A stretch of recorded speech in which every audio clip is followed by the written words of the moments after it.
Assalamualaikum warahmatullahi wabarakatuh dan salam sejahtera. Nama saya Cikgu Nurilani binti Ilham dari Sekolah Menengah Kebangsaan Sungai Pusu Gombak dan tajuk kajian tindakan saya adalah meningkatkan penguasaan luas antara lengkung dan garis lurus menggunakan kaedah tuti dalam kalangan murid 5 Al-Balkhi bagi mata pelajaran matematik tambahan. Baiklah, seterusnya kita lihat apakah objektif kajian saya pada kali ini. Okey. Untuk objektif umum, ia adalah meningkatkan penguasaan murid dalam mencari luas suatu lengkung dan suatu garis. Manakala objektif khusus, meningkatkan kemahiran murid dalam menguasai cara menentukan nilai had bagi subtopik luas di antara suatu lengkung dan suatu garis menggunakan kaedah tuti melalui 2 kelas intervensi yang dilaksanakan. Okey.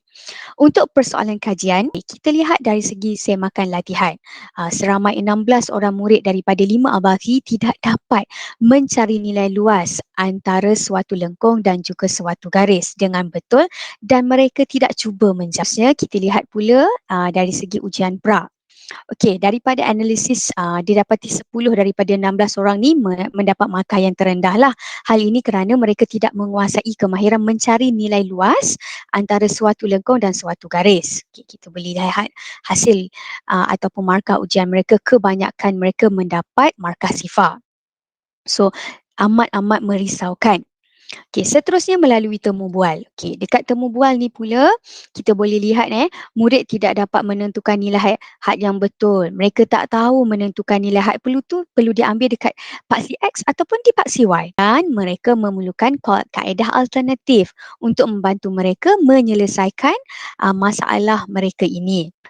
Okey, so seterusnya kita lihat metodologi yang saya gunakan. Reka bentuk kajian saya ini merupakan bukan eksperimental tetapi merupakan satu kaedah kajian tindakan di mana saya menganalisis data menerusi penskoran ujian pra dan juga ujian pos. Maka persempelan saya pula, saya ambil murid matematik tambahan tingkatan 5 seramai 10 orang yang mendapat markah rendah dalam ujian pra. Intervensi kaedah tuti. Apa tu kaedah tuti? Okay, actually kaedah tuti ni adalah singkatan tunjuk dan tindih. Mereka perlu tunjuk dan mereka perlu tindih. Okey, tentukan langkah pertama mereka perlu tentukan garis yang paling atas. Maknanya mereka akan dapat gambar rajah antara garis dan juga lengkung. So mereka perlu kena pasti adakah garis yang paling atas ataupun lengkung yang paling atas. Okey, selepas tu garis atau lengkung, kedudukan garis yang paling atas tu mereka perlu buat satu garis anak panah daripada sama ada lengkung ataupun garis. Maknanya kedudukan yang paling atas. So mereka perlu tujukan. Okey, perlu tuju ke mana? Tuju ke paksi yang bertindih dengan kawasan berlorek. Seterusnya, mereka boleh mendapatkan nilai had yang betul. Maknanya nilai had pertama dan di hujungnya. Selepas itu mereka juga boleh melihat apakah bentuk lebihan, iaitu bukan kawasan berlorek, bukan rantau berlorek. So daripada situ mereka boleh nampak dengan jelas, luas kamiran lengkung tolak lebihan. Seterusnya mereka bolehlah mengaplikasikan konsep pengambil dan menyelesaikan pengiraan sama ada murid tersebut perlu menolak atau menambah rantau untuk mendapatkan rantau berlorek yang diminta oleh soalan, dan selesailah pengiraan mereka. Okay. Dapatan kajian, Alhamdulillah, dalam 2 kali kelas intervensi, selepas itu saya memberikan ujian pos, boleh nampak di sini peningkatan markah mereka. Okay, sebanyak 56.67% peningkatan.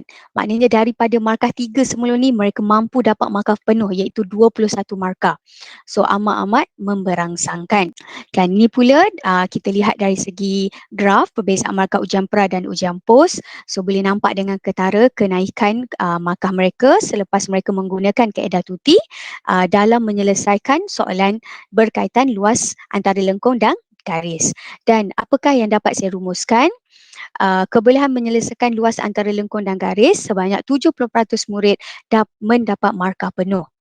amat menggembirakan hati saya. Terusnya, okey, rumusan. Okey, kaedah tuti ni merupakan satu kaedah yang mudah diaplikasikan oleh murid. Kenapa?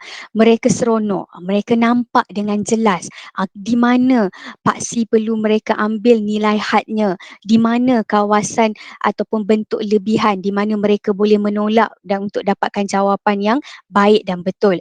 Dan kaedah ini praktikal dijalankan secara dalam talian dan juga dalam kelas fizikal ataupun bersemuka.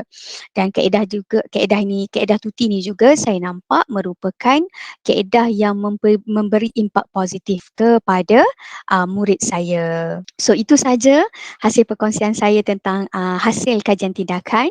Semoga kaedah ini boleh dibawa ke depan dan digunakan oleh semua murid di Malaysia. So itu saja daripada saya. Terima kasih dan Assalamualaikum.